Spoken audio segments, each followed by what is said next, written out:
अनेक उच्च विद्याविभूषित लेखक आणि कवींनी मराठी साहित्यामध्ये बहुमोल योगदान दिलंय.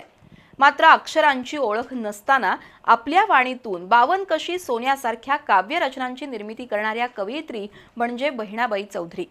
जीवनाच्या बऱ्या वाईट प्रसंगांना अचूकपणे आणि काळजाला भिडणाऱ्या शब्दात वर्णन करणाऱ्या बहिणाबाईंच्या ओव्या म्हणजे साध्या सोप्या शब्दात जगण्याचं तत्वज्ञानच आहे.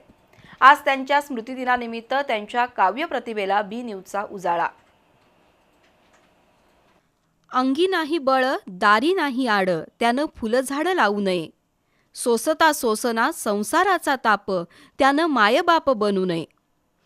महाराष्ट्रातील साहित्यकृतींचा प्रवास ज्यांच्या नावाशिवाय अपूर्ण आहे असं नाव म्हणजे बहिणाबाई चौधरी.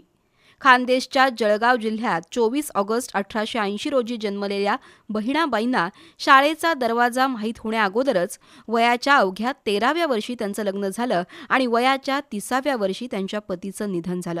आणि मग या 15-17 वर्षात आलेल्या बऱ्या वाईट अनुभवांचं संचित काव्यरचना आणि ओव्यांच्या माध्यमातून बहिणाबाईंच्या वाणीतून बाहेर पडू लागलं. प्राप्त परिस्थितीतही आनंद आणि समाधानी राहणाऱ्या बहिणाबाईंनी आयुष्यातील प्रत्येक अडचणीचा सामना करून स्वतःचं जगण्याचं साधं सोपं तत्वज्ञान मांडलं. त्यांच्या वाणीतून बाहेर पडणाऱ्या शेकडो ओव्या कागदावर उतरवण्याची सोय आणि शक्यता नव्हती.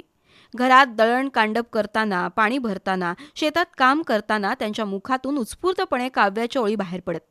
त्यातील काही ओव्या आणि काव्यरचना त्यांचा मुलगा सोपानदेव हा लिहून ठेवत असे. बहिणाबाईंच्या मृत्यूनंतर एक दिवस सोपानदेव चौधरींची भेट ज्येष्ठ साहित्यिक प्र के अत्रेंसोबत झाली.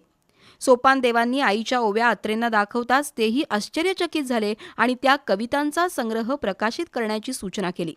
त्यावर सोपानदेवांनी प्र के अत्रेंच्या प्रस्तावनेसह बहिणाबाईंच्या कविता हा संग्रह प्रसिद्ध केला. या संग्रहानं मराठी काव्यक्षेत्रात नवा अध्याय लिहिला. तल्लख स्मरणशक्ती, सूक्ष्म निरीक्षण, उपजत विनोदबुद्धी, जीवनातील प्रत्येक प्रसंगाकडे निरीक्षीर वृत्तीनं पाहण्याचं शहाणपण आणि अनुभवातून निर्माण झालेलं जीवनाचं तत्वज्ञान ही त्यांच्या साहित्यकृतींची वैशिष्ट्ये होती.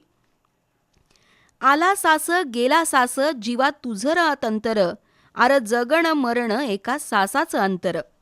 किंवा लेकीच्या माहेरासाठी माय सासरी नांदते, अशा किमान शब्दात कमालीचा अर्थ व्यक्त करणारे शब्द बहिणाबाईच लिहू शकतात.